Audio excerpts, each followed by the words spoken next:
Today, we are diving deep into one of the most maddening parts of health and fitness, something called metabolic adaptation. We're going to talk about why it feels like your own body is sabotaging you when you try to lose weight, and, most importantly, what you can actually do about it. So, see if this sounds familiar. You're crushing it. You're eating clean, you're hitting the gym, the numbers on the scale are finally going down. And then, boom, it just stops. You've hit that dreaded plateau. And you start thinking, what am I doing wrong?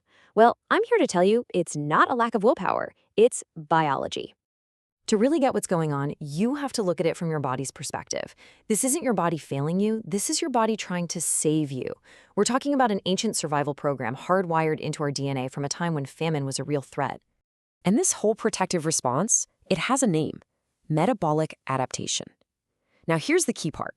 It's not just that your metabolism slows down a little bit because you weigh less. No, it slows down way more than it should, based on the math. The second your body senses a calorie deficit, it slams on the metabolic emergency brake, trying to squeeze every last bit of energy out of every calorie. You know, I love this quote from Dr. Sandra Sobel because it completely reframes the whole conversation. This is not some kind of moral failing. It's a complex medical condition. And once you start looking at it through that biological lens, you can actually start to manage it. The best way to think about it is like a biological tug of war, right? On one end of the rope, you're pulling with everything you've got: your diet, your workouts, your discipline. But on the other end, your body's powerful survival instincts are pulling back just as hard, trying to get you back to what it considers normal. So how in the world does your body pull this off? How does it actually slow everything down? Well, for that, we've got to pop the hood and see where our energy is really going. Okay, so all the calories you burn in a day, they fit into a few buckets. A small part is from digesting food, and another part is all your movement. Everything from a hard workout to just tapping your foot. But look at that huge slice of the pie. That's your resting metabolic rate, or RMR.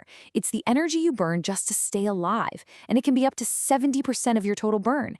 And that is metabolic adaptation's main target. And it's not just about turning down the furnace. Oh no. Your body launches a full-scale hormonal rebellion. The hormone that screams, "I'm hungry," ghrelin, goes through the roof. At the same time, the hormones that whisper, "You're full," like leptin, just plummet. Add in slower thyroid hormones and a spike in the stress hormone cortisol, and you have the perfect storm designed to make you hungrier and burn less fuel. Now, if you want some shocking, real-world proof of how powerful and long-lasting this whole thing is, we have to talk about the study done on the contestants from that TV show, The Biggest Loser. This number right here, it's just staggering.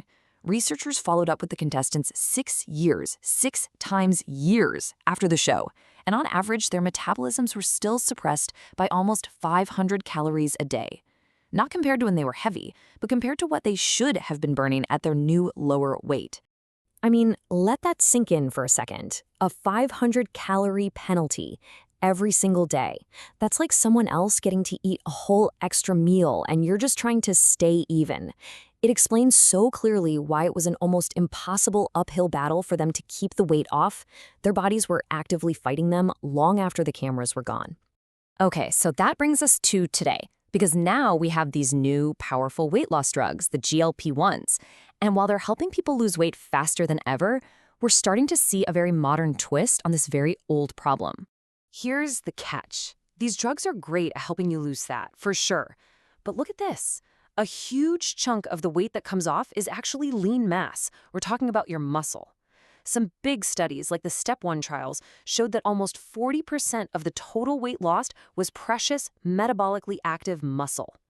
And that right there is the whole game. Your muscle mass is one of the biggest engines driving your resting metabolic rate. So when you lose a lot of muscle, you're literally getting rid of your calorie-burning machinery. You're pouring fuel on the fire of metabolic adaptation. All right, so the problem is clear, and it sounds kind of bleak, I know. Your body is basically hardwired to resist weight loss. But this does not mean it's a hopeless fight. It just means we have to be smarter. We have to work with our biology, not just against it. So let's get into an action plan. Here it is, your 4-step playbook. First, and this is non-negotiable, protein. You have to eat enough protein to give your body a reason to hang on to muscle. Second, you have to do some kind of resistance training. Lift heavy things. You need to send a loud, clear signal to your body that this muscle is important.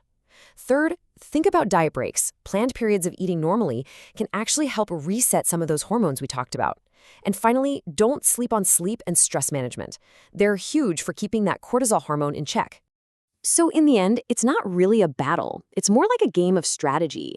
You're working with a body that's running on this ancient survival software, but you're living in a world of endless food. Now that you know the rules of the game, the real question is, how are you going to choose to play?